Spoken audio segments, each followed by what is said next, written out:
Press record. Hey, everyone. It's Naomi Wolf. I'm really excited to have this fantastic opportunity to welcome Lindsey Boylan, who is running for Congress in New York's 10th Congressional District. She's a Democrat, and she's made time in her campaign schedule for all of you. So welcome, Lindsey Boylan. Thank you so much for having me. I feel privileged to have the time. Well, we're thrilled. So let's just jump right in. You're in some ways an unusual candidate. Yes. Your campaign video got 108,000 viewers, and I think partly, I'm just going to venture, partly the viral nature of it is that you're saying things that candidates don't typically say in that video, and I think it really resonated with a lot of women. Talk about the campaign video and why you think it's so viral. Sure. Well, I think, we always, you struggle with the why and when what we make our lives about. And I've chosen to go into politics, which, we can say like, why, my husband's always like, why would you want to do that? And I've thought about it pretty regularly. What has driven me to this? And I think a lot of it has to do with where I came from. And where I came from is 3 generations of women who lost custody of their kids because of mental illness and addiction.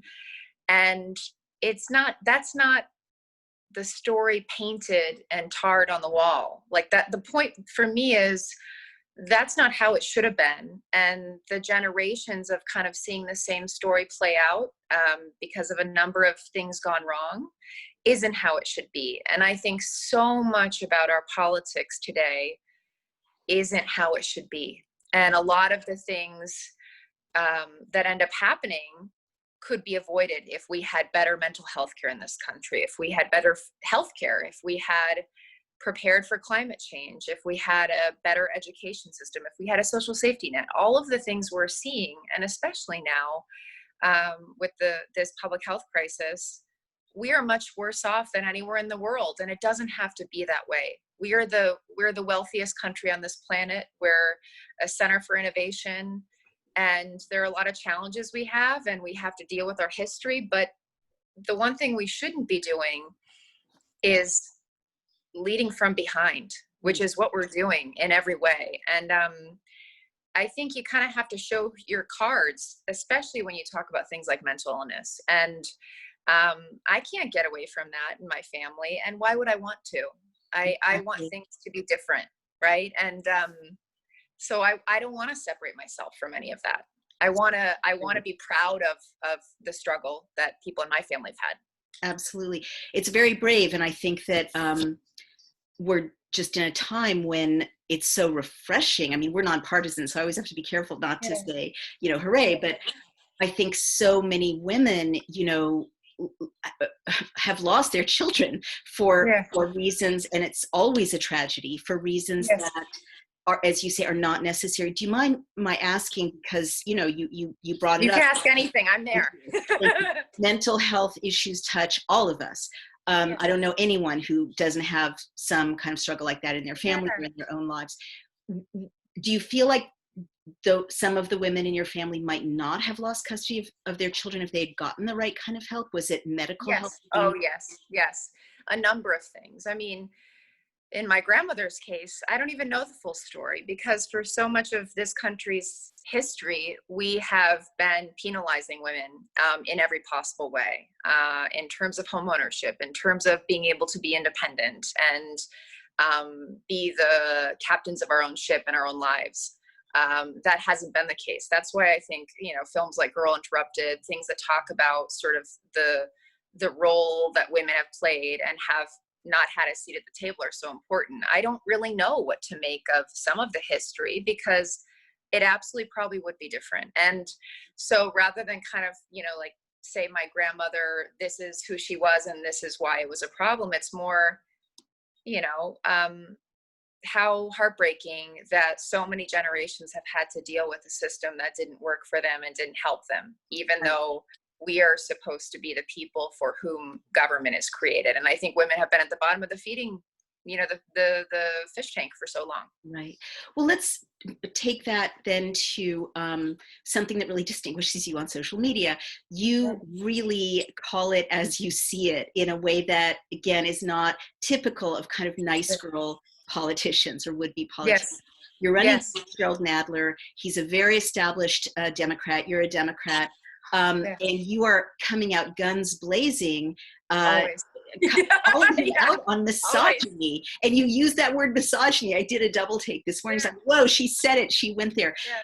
Talk about why you chose to run against someone that a lot of people would say, he's fine.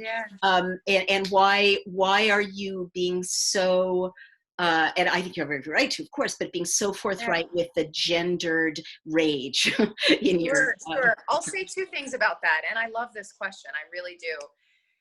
He may be fine. And a lot of people said that to me when I decided to run, but a lot of people in this community are not fine. And there's a mismatch between him being fine for a small group of people who feel the presence and the touch and the reach of the congressman. And those are people of privilege and someone who the kind of circles that I've been able to come into. So I'm not saying not a person of privilege. And that gets to my second point. A lot of people are not fine. This is the most unequal district in the country. And you can bet in this moment more than any other, there are a ton of people suffering, and they're suffering in silence because we never hear about their pain. We never hear about their hardship because it's not first in line. It's not second in line. It's not even in line, right?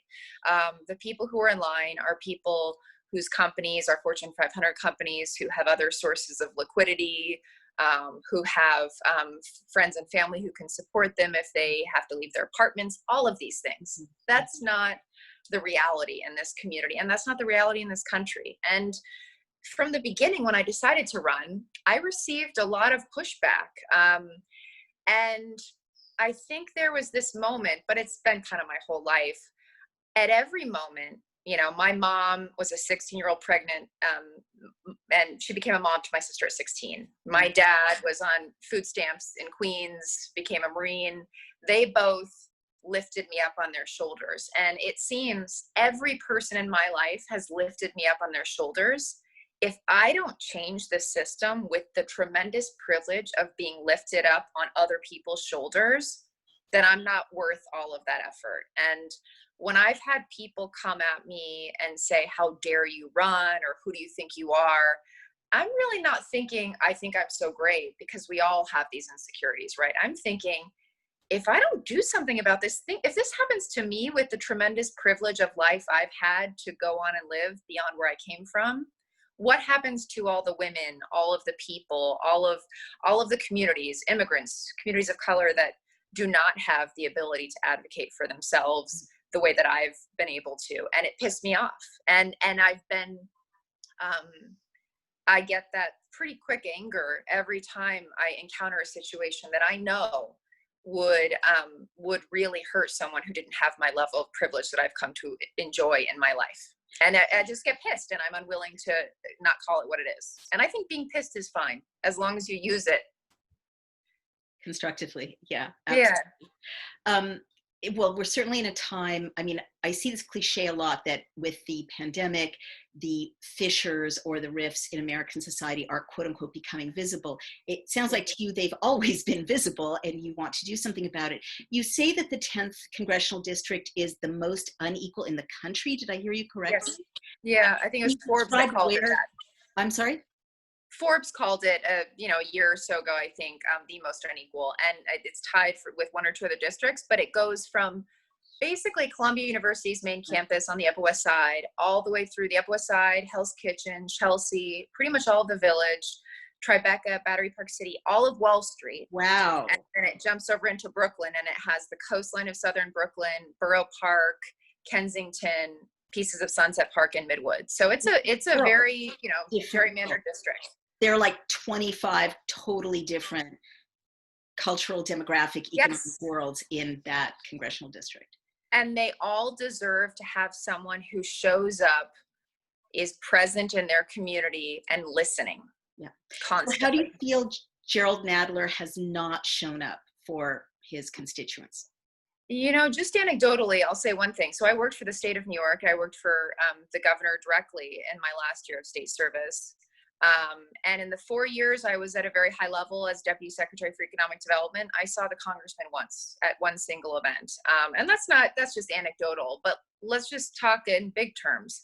The way that you show that you're moving things forward for your community in Congress is really, 3 ways: legislative accomplishment, bringing money back to the district, and just overall leadership, right? Legislative accomplishment. The man has passed, it took him 3 decades to pass 3 pieces of his own legislation into law. And one of those is naming a building after the guy who died in office so he could get the seat, not by popular election, but through county committee. And that's a trend that a lot of men in our city use to pass the baton to other men. So he really hasn't been there. We have floundering, public housing. We have extreme needs for all sorts of support, and he hasn't been there from a legislative perspective. Now, moving on to support for the district. He was the chair of the transportation subcommittee. Mm-hmm. We don't have a new gateway tunnel, which is the key to our regional infrastructure. We don't have the support we need for public housing, NYCHA. We don't have the support we need for the next Hurricane Sandy, which will absolutely hit our district worse than any other because we're all coastline. Right. And then on the front of leadership, he's taking orders from the speaker. He's taking orders, even as we've seen in the impeachment process, mm-hmm. from others. He is not leading. He's not going to be someone to push against the grain in terms of holding the tech community accountable with antitrust because he takes money from them. He's not going to be someone who pushes up against his own speaker of his own party in order to fight for what he thinks is right in terms of, preserving democracy and holding this president or Bill Barr accountable, the attorney general. He hasn't done any of it. Legislative support for the district, leadership. And we have a lot of needs. We're front and center for climate related disasters. We're the heart of economic and, income inequality in this country. And one thing that hasn't been raised at all, but I started with, we have a real mental health crisis in addition to a physical health crisis in this country and in this district. And so many voices have been absent at the table. And of course, as a result, so few people's needs have been catered to. We at Daily Cloud have interviewed people like Shahid Buttar, who's challenging Nancy Pelosi in San Francisco. He's great. He's so smart. He's so smart. We've interviewed Skylar Johnson, a 19-year-old running for state senate. I know him too. Oh my gosh. So I guess you're anticipating what I'm going to say. Obviously, AOC has generated a lot of attention. Yes. It does seem as if there's a new generation of very fierce progressives. I mean, you sound a lot like Shahid. There are people saying this Democratic establishment is a dinosaur. It's completely corrupted. People are falling through the cracks. We need to sweep them out and get back to serving the people. Would you identify yourself as part of a movement, or is this just absolutely? There was this moment, so the common refrain of especially some of the electeds here, because it serves their purpose, is to say, listen, most of these people aren't going to get anywhere. They can't raise the money. They can't do this. They can't do X, Y, and Z. And there was one article that said that basically that was the answer. And the reporter, I think it was City and State, said to me, so, it's very hard to make change like that. And I said, okay, so are you saying the reverse is true? All of this energy, all of this tension, all of this deep passion and desire, not just from the people running, but from the millions of people who are supporting candidates like me and Shahid and Skylar, that's going to go nowhere? Is that the answer? And, we can say that it's hard to make change, and it is, and sometimes it's hard to see the impact of change, but the reverse isn't true either. It's not, nothing is going to happen. Some of us are going to break through, and I, selfishly, I'm betting on myself, but some of us are going to break through, and that's really necessary because, I'm a lifelong Democrat. I was inspired to go to Wellesley College because I met a new senator, Hillary Clinton, on Capitol Hill, and I wanted to be like her. I wanted to go to Wellesley and be student body president, and I was. But somewhere in the intervening years, our party's leadership really lost me. And I am not someone who was seeking out to challenge our party, but it absolutely needs to be to preserve our democracy. And that has to do with corporate PAC money. It has to do with the influence of special interest groups and lobbyists. It has to do with the way people get elevated within the party. The only way in the Democratic Party you rise up in terms of senior opportunities in Congress is by being there a long time and staying quiet and doing what you're told. That does not serve your community. I would rather serve a few terms and be enabled to enact really important legislation and bring money home to the district and talk about the issues that matter than spend 30 years like the congressman has and really have very little to show for it in terms of how you've helped your own people. Wow. I mean, a lot of people are going to be listening to this and standing up and cheering. So now let's talk about fundraising. You've also taken the very unusual and some would say risky or brave position of not accepting fossil fuel money and not accepting money from PACs. Is that correct? Did I get that? Yes. And I won't my whole career. That's a lifelong commitment. So that's really hard to do. Talk about your fundraising strategy, given that you're not accepting fossil fuel money or PAC money. And some PACs, people might say some PACs are not so bad, right? Like I did some work with the Bend the Arc Jewish Political Action Committee, and they support Democrats, and they're all about peace. Would say, haven't you been too puritanical about how few people you'll take money from? Devil's advocate question. No, and I'm okay with that kind of PAC, just no corporate PAC money. It can't be from a corporation, but if it's a social interest or a social cause, and as I go in my career, they're focused on, let's say, climate related change. That I would be open to for sure. Okay, it's important. But I will never take corporations' money directly, and I will never take fossil fuel money because both are diametrically opposed to the interests of people in this country and in this world at this point. We have to make a clean break. And so there's no question in my mind. But listen, fundraising is the hardest, toughest, worst part of my job. I hate it. I mean, I'll just say that. Like and actually in service of me be very open about mental health, I talk to my therapist about running for office because that's what we should do. 90% of my time I spent on how unfun it is to fundraise, because what you have to do is literally reach out to and bother every person you've ever met.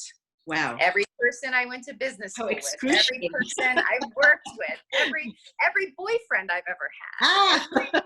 I have friends from high school who I've had to call, who've given to me without even asking, and then I have to call and ask them to give again. I mean, so I will not say that is fun. That is not a fun experience. It's heartwarming that people are willing to give, and I'm in awe of that willingness, but that is not a fun part of the job, because that's not fun. Asking every ex-boyfriend I've ever met, asking every person I've ever worked with or that my husband's ever worked with. So that's not fun. But I think one of the weird experiences I had is when I first started running, people said, listen, no one's going to, you were a high up appointed position. No one's going to take you seriously unless you bring in some money. Mm-hmm. So I literally bothered every person I've ever met. And I think we had a record first quarter and raised a lot. And I got in the newspapers for it. But then it was, she has so many people from finance and of course this district includes Wall Street. So a ton of people who gave to me are friends from business school, colleagues, former colleagues of mine when I was in municipal finance. You're kind of damned if you do, damned if you don't. And I just think I will do it every day, and I will do call time like I did before we started our call. But that is not a fun way to spend anyone's time. I think to the extent that not just at the state level, but at the federal level, we can, have publicly supported campaigns, that we can have ranked choice voting, open primaries, things that make it more democratic, lower the barriers to entry. I've been lucky enough to be unabashed and literally emailing every single person I've ever met. But it shouldn't be that way. It should not be that way. Well, you've it also, should not be that. I mean, to your credit, and I think I can say this in a nonpartisan way, you've put an extra burden on yourself by not taking fossil fuel money and not taking corporate PAC money. Those are big checks that would have saved you a lot of phone calls. So yes, you know, you're doing what you have to do under this system, given that you have forsworn fossil fuels. But I think a lot of people, especially in your district, are going to look at that refusal to take fossil fuels, especially in this crisis where we're kind of realizing we don't have much time to solve anything, related to the environment, and that will be attractive to a lot of voters. So has Jerrold Nadler agreed to debate you, or what's his response? No, so it's interesting because, I know that he's following me because, he speaks at events where he mentions my name as a threat, but I did challenge him formally this past week to a debate, and he hasn't responded yet. And I really hope he does, because our community really deserves this opportunity to hear us both. I will find a way to get our message out either way, so I will be fine. But I do really think our community deserves that. And he's been in office almost 3 full decades, and in that time he hasn't had a really serious challenge ever. And give or take, in any given election in the primary, only 30,000 people have basically decided who our congressman is for 750,000, and that's not good enough. Even if the outcome were to be the same and he was our congressman, it's not good enough that that's the process. We should give people the opportunity to interact with us and to ask difficult questions and to get a sense for someone's capability to deal with the biggest issues of our day, be they climate change, extreme inequality, the limitations of technology and issues of privacy, all of it. And he hasn't given us that opportunity yet. I hope he will. I hope he'll take me up on the challenge. I hope so too, and I speak as a New Yorker. I mean, we do need to hear these debates. We do need to hear these conversations. Yeah. We deserve it, especially now. I mean, New York has been hit harder than really any part of the globe, and we're going to have we're going to recover. We're New Yorkers. We're tough, but we're in a moment where we need our leaders not to show perfection, just to show real ingenuity and tenacity. That's what we need. I agree. And I have to say, disclosure, I lived in the West Village for 20 years, and I pretty much never heard from Jerrold Nadler. And I would reach out to his comms people on Twitter as a constituent and say, what about this? Or respond to me, nothing, crickets. So I just want to disclose I have some personal experience being his constituent, and it was surprising. Such a good reputation. I literally never heard from him. We went through many crises in the West Village. It was 20 years. Obviously, it's a privileged part of your district, but we have our issues, just like. So, but having said that, I will now go back to being totally neutral. So you spoke about Jane Jacobs being an influence on you, and I was thrilled to hear that, because I am obsessed as a New Yorker with walking through the West Village, which Jane Jacobs transformed or protected, and saying to my poor son, this has to be landmarked. Look what they're doing. They're tearing this down. What's the status of the landmark committee? So talk to me about Jane Jacobs and your sense of civic space. So when I was a senior at Wellesley, in the fall of my senior year, Hurricane Katrina happened in New Orleans, and the whole question was, how do we rebuild in an equitable way? Of course, we know that hasn't been the reality, so I want to say that I don't think that's what's happened in New Orleans. But the question, I had done a lot of fundraising for different organizations. I had done some gutting of homes in New Orleans, and it just really inspired me to get into urban planning. And then in the spring of my senior year, Jane Jacobs passed away. And I had been a political theory major. I didn't know about her. And I somehow was reading the New York Times. I saw her obituary, and I read pretty much everything she's ever written. And I said, that's what I want to go be a part of in New York. And in her obituary, I followed up. I found one of the people who was quoted was, quoted, famous urban planner Alex Garvin. And I didn't know what urban planning was, really. I mean, it's become sort of the sexy topic over the last few years. I bugged him. He was a professor at Yale. I found his Yale email address. I bugged him until he gave me a job. Wow. And that was how I started my life in New York. I had $100 when I came here. I couch surfed. I had a boyfriend that I was seeing at the time, and then I knew I was going to go into urban planning and wanted to continue the work in some way of Jane Jacobs. And my whole kind of orientation of my adult life was kind of built off of that. I started managing. I'm sorry. Yeah. Sorry. No, go ahead. No, Well, go ahead. how concretely does urban planning make people's lives more equitable in your district? Or how does that background help you? So for me, after I went and worked for this guy, urban planner Alex Garvin, I went into parks management, including Bryant Park in the center of Manhattan. And I basically spent, and I was on Community Board 7 on the Upper West Side, and they have a very significant landmark and preservation district, to your point. Parks and public spaces are the lifeblood of the city. And there's obviously a lot more we have to do to make them more equitable for more people. But the only way we make this city livable is in the public realm, right? It's with our public parks, it's with the schools, and you know, there's no surprise right now in this conversation about social distancing that the big effort, or one of the big efforts, has been to pedestrianize the streets, right. Give people their own sense of ownership over the public space when there's so little we have control over. Right. It's everything. And I remember being in my 20s and having no money and having no, you know, real agency aside from being able to like manage my own time. I didn't have any authority. I didn't have any contacts at the time.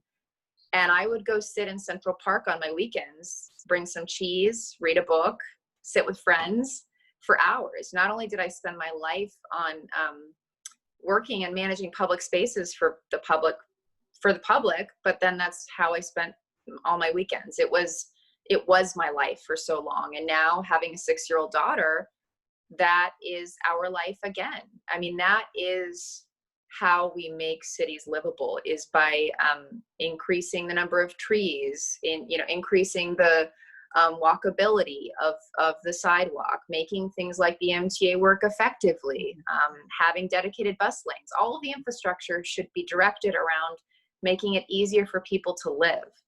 And I think that's not different than what I plan to do when I'm in the federal government. It's how can I support from a housing standpoint, an infrastructure standpoint, preparedness standpoint, the things that make it possible for people to go about living their lives. And I think, people sometimes say, has it been hard to campaign in this time? And I would say, I don't really feel like I'm campaigning, but what I'm doing feels pretty important to me. And it's because right now, people really know how important government is, because it's not doing what they need it to do. And I view my job once I get to Congress as just doing what people need me to do and finding whatever way I have to, like it was when I came to New York with $100 in my pocket, to just listen to people across our community, not Manhattan or Brooklyn, both, not one community versus the other or one neighborhood versus the other, and do the work of the people. I mean, it's more important now than ever. Absolutely. Follow-up question about public spaces. Zoning is a highly localized subject, and even parks and city infrastructure, highly localized. I'm completely passionate about Jane Jacobs' legacy and about, it's a bad term, but new urbanism, being able to make walkable cities and the effect that has on the environment and human health. But how can you do that at a federal level? What's an example of legislation you could pass at a federal level that would help people's use of public space? Yeah, well, I think part of it is we create the atmosphere for good decisions to be made. So some of this, and some of there is attention sometimes, like let's say on the Upper West Side, which has a lot of good sort of heritage around Jane Jacobs with protection, landmarks and preservation. But it also makes it harder to invite people who haven't been able to grow up in the Upper West Side or have had a hard time affording it to stay there, because we don't create a lot of affordable housing, for instance, right? So there are some dynamics at the local zoning level that are complicated. But what the federal government, I think, in pretty simplistic ways can do, I'll give you an example with housing. We obviously have a challenge with our zoning and housing, but we have a challenge even before that because we just don't have enough funding for affordable housing. Section 8 housing vouchers, for instance, the way that many people who can't afford to stay or to live here, single mom with 2 kids, they can qualify for Section 8 housing vouchers and they'll be waiting for years to get it. Wow. That's just simply a bottleneck, pipeline issue. Mm-hmm. If we deal with that issue, we can help more people stay in our communities. And that in some ways can help lessen the burden or the tension created around this concept of gentrifying. I do also think the federal tax system can actually pit states like New York against other states in ways that it makes it harder to enforce and enact local and state taxes because of what we're doing at the federal level. That's not fair. I think there's a lot we could do there that makes it easier for us to put more of a burden on our extremely wealthy without having the federal government basically kind of double up on that with things like the SALT tax deduction that was in place for a few years. Climate infrastructure. The people who were hardest hit by Hurricane Sandy are the people who had the fewest options. And that's really the case in every climate related disaster. So if you look anywhere along the waterfront, the federal government and the state and local government have spent billions of dollars preparing for the next Sandy, but it's not nearly enough. And the people who haven't really been able to prepare are places like Red Hook houses in Brooklyn, right near the waterfront, Red Hook. Wow. A lot of infrastructure has not been invested in deeply enough to prepare us for growth, whether it's unexpected challenges like climate-related disasters or it's challenges like we're seeing right now. It's absolutely harder to care for the infrastructure of our subway system, given how it's already in deterioration mode and it's already in challenging moments. I do also think the fact that I worked in city and then I worked for the state government, knowing that interplay and knowing the exchange and what's necessary from the federal government is going to be really key, because I think we're seeing from the governor's, pretty much daily updates, there is this dynamic that is kind of a push-pull with the federal government. And in some cases, we have to pull a lot more from the federal government. And in some cases, we have to push a lot more from the governor to take responsibility for our social safety net and to take responsibility for some of the cuts he's going to be implementing for, the challenging moments we're in. So that knowledge base, bringing more funding to things like housing, infrastructure, climate preparedness. We can't fix every problem and, deal with the fine tuning like I would want to in the ways that Jane Jacobs did. But what we can do is make funding and the ecosystem possible for good decisions to be made at the city and state level, if that makes sense. Gotcha. I just have 1 or 2 questions. You've been super generous with your time. Yeah, no, this is fun. Good. You've really thought these things through. These are not platitudes. I mean, you've really drilled down, and I'm sure your background in city and state government or working with state government, it shows. I just love it. I mean, this is my whole life. I don't like watching sports on TV. This is what I like doing. It's good to have the policy nerds running things. Right. California passed a really cool bill, of course, to basically be net zero carbon emissions by 2030.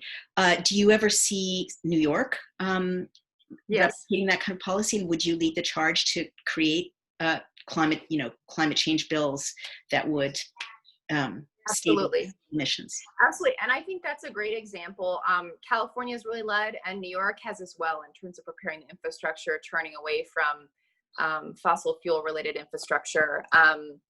That's the role of the federal government, is to make that possible. So, in the case of California, the federal government and Trump has specifically moved away from some of the, auto related tax incentives that kind of underpin the state's whole move to more efficient cars. And that is the opposite, obviously, of what the federal government should be doing. We shouldn't be ripping away, we should be walking away from things like the Paris Accord.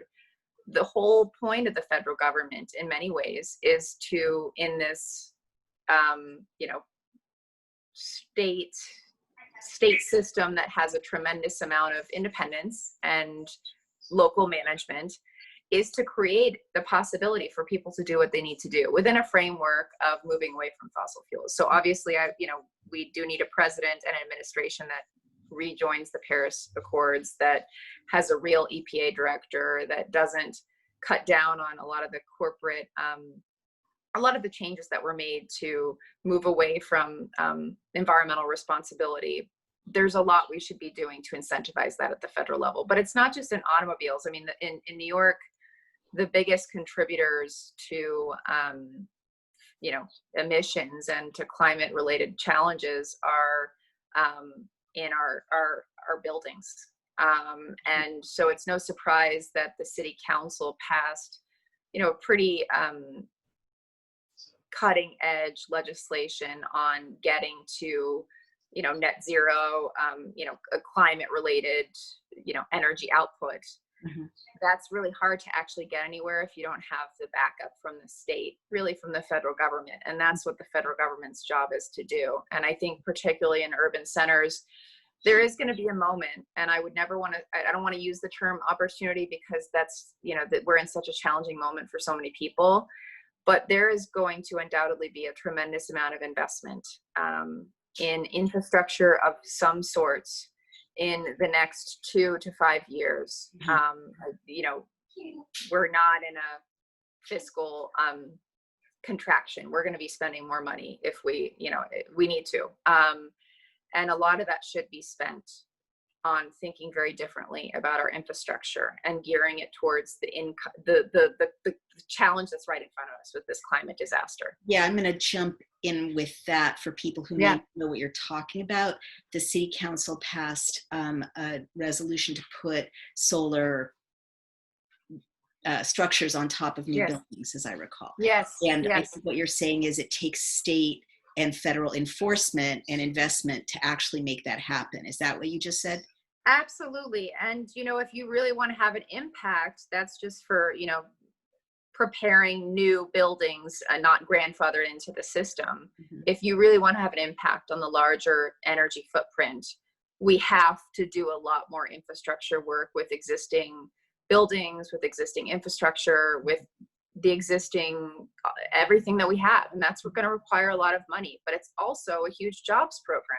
Well, I was going to say a lot of people are going to listen to this, and especially with the loss of our manufacturing base, be thinking, well, those are good jobs, those are jobs for Americans. And I think everyone knows that our infrastructure is crumbling, and I think it won't be difficult. I think it's it's got nonpartisan appeal to say, let's rebuild in a green way. Let's rebuild and make those jobs. I think you're going to get a good response. You're spot on. I was the jobs person for the state of New York. And one of the statistics that I would often talk about, and I use it for different purposes, but over the next 10 years, over the next decade or so, the two biggest growing jobs and industries are going to be solar panel installer and caregiver. Now, solar panel installer is going to pay tremendously well. It's going to be a good paying job, good pipeline for, middle-class lifestyle. And to the point there, you can't just, manufacture your way out of installation. Like, you cannot move manufacturing to any other place and lose those jobs, because the job of installing is still it's not prefab. You actually have to do it. So there is always going to be work and a future, and it's going to be the leading job creator. Wow. Amazing. And so that's, to your point, that's where we're going.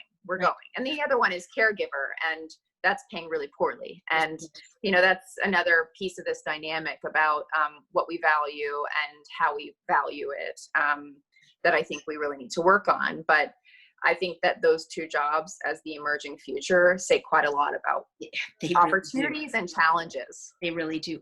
So look, I mean, just to wrap this up, do you think you can beat Jerrold Nadler? How's it look? Yes. Okay. I have more and more confidence that we can. It's sort of, it's from a policy standpoint, what we're talking about and what we're actually, fighting for is what people need. And I'm hearing that daily from the calls I have in our community, and the way that we're fighting for it. We're being very creative. We have an amazing team led by all women. That's amazing, by the way. I love it. I love it. And we can win. I know we can win. So I've got to ask, I mean, you can't physically go meet your constituents. How are you campaigning in quarantine? I'm on the phone all day long. Okay. I'm on the phone all day long, and I call people. It's amazing to me because when I was, let's say, in the early stages of campaigning, in the fall, so to speak, in terms of the outreach piece, I would go to the subway stops and, try and get people's time. Mm-hmm. People were too busy. They said, listen, sounds interesting. Take your flyer, gotta go. Yeah. And now the phone is answered every number I call pretty much. And it's because people need their government to work and it's not working for them. Absolutely. And I represent, I think, change, but I also represent someone who has a lot of experience in state and local government. So it's this, how I act, like you see, I'm not really hiding a lot of things. I'm not hiding anything.